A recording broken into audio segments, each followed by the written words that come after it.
Hi, I'm Ariel Cohn with the Flat Hat, here with senior Zara Stasi for That Girl. So Zara, what have you been up to lately? Well, as we were just talking about, I was just at the President's house for a Spotswood tour guide reception, which was really excellent. I've been getting ready for graduation, kind of getting sad. And I actually just had turnover for Honor Council. I used to be the Chief Justice, but now I'm the outgoing Chief Justice, so that's excellent. Got a little bit of free time. Oh wow, that's great. So, can you tell us more about your time on the Honor Council? Sure.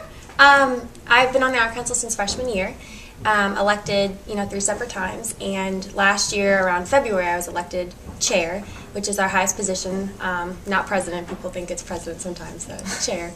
And it's been really interesting, a lot of hard work, a lot of great people that I get to work with, a lot of late nights, but I feel like I've really learned a lot about the college and leadership and just different ways to see my strengths. I feel like I've really learned that through this position. It's been hard, but pretty rewarding. So.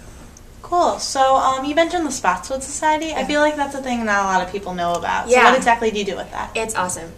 So I actually haven't been that involved with it as a senior. My schedule didn't allow for me to give tours neither in the fall or the spring. But as a sophomore and as a junior, I gave tours of the Wren Building. Okay. And we work with the ladies at the Wren Building, Louise and Kimberly, and we give tours during the day to the public. It's really great. We get to do kind of behind the scenes things too. We got to go down to the crypts of the Wren Building, and you can see on all the walls people have carved their names from years past. And there's all these traditions, or people used to skip class in the 1700s and go down there or whatever. No way. It was really neat. I didn't get to carve my name or anything, but it was pretty cool. Lots of college traditions occur in the Wren Building. Can you tell me about some of your favorite? Yeah, sure. My favorite by far is Yule log. Convocation close second. But Yule log is great, and I got the pleasure and the opportunity to be VP of Mortar Board this year, and that role comes with running Yule log with ODK. Wow. So not a lot of people know about Mortar Board. It's a senior honor society, and being vice president really is a position that has other administrative things, but mostly it runs Yule log with the ODK VP. And ODK is a senior leadership society. So I have membership in both, but only vice president in the one, and so I got to work with Ann Mahalik, who is an amazing girl, and Ginger Ambler and Greg Henderson to run Yule log, and Mark Constantine. And it's a well-oiled machine, but it really is so rewarding and so great. My favorite memory is probably not only standing on the podium and getting to introduce everyone, but getting to go behind the scenes and see Taylor Reevely in his Santa outfit, getting prepped for reading The Grinch, and just, it was such a cool night. It was so neat. So when you're not working with Honor Council or within the Wren Building, what else do you do on campus? I was an RA for 2 years in Barrett. You were one of my residents, and it was so great. Barrett is a great place to live. The rooms are kind of small. But I was the RA for both the first floor east and west for 2 consecutive years. This year I'm actually doing a new res life position. It's called HA, Housing Assistant. And we run basically the facilities for the Greek housing. So we're trying to help make the units and sorority court kind of a better, safer environment to live. We're not really RAs, but we kind of do more facility stuff. So that's been taking up a lot of my time. And my boss, Shylon Scott, is awesome. And she she takes care of us so well. It's a lot of work, but we really have fun with it, so it's good. So for being involved in campus housing and RA for so many years, do you have any favorite memories from spending so much time with freshmen? I do. I had really great halls as freshmen. They were all only girl halls, which I think was excellent. And I think a lot of my favorite memories come from all the programs we got to do. We did tie-dyeing on Barrett Porch a couple times.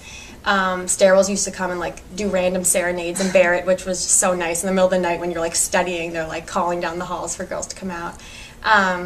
We also did kind of a tab at college. I think you remember, because we won the most freshman hall to donate for bone marrow to get in the registry last year. So that was really neat. And that's something I'm not officially a part of, but I like to volunteer on drive days, and I'm a donor or in the registry. So that's something I really feel close to. So that was fun. Well, that's cool. So something that people may not suspect about you, knowing all the stuff you do with Honor Council and the big leadership positions you have, is that you're actually an art major, and that's something you're very passionate about. So can you tell us a little bit about that? Sure. I'm a double major, art and history, not art history, just separate.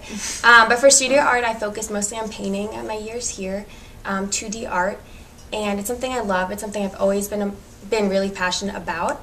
I had my first opening, like a gallery opening in Cranberry, New Jersey last summer. Oh, cool. And I'm actually going to be one of, I think, 3 or 4 artists that are asked to be showing pieces in Cape May, New Jersey this summer at a hotel. So I have kind of that going on the side. It's not necessarily what drives my everyday leadership skills, like you said, or anything like that, but something that I couldn't live without. So I knew I had to do something at the college with it.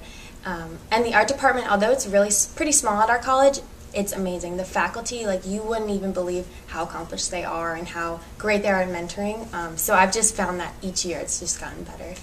But I love art and I love painting. So. That's great. You have such a wide set of diverse interests. If you had some advice you could give to underclassmen after your 4 years here, what would you say to them?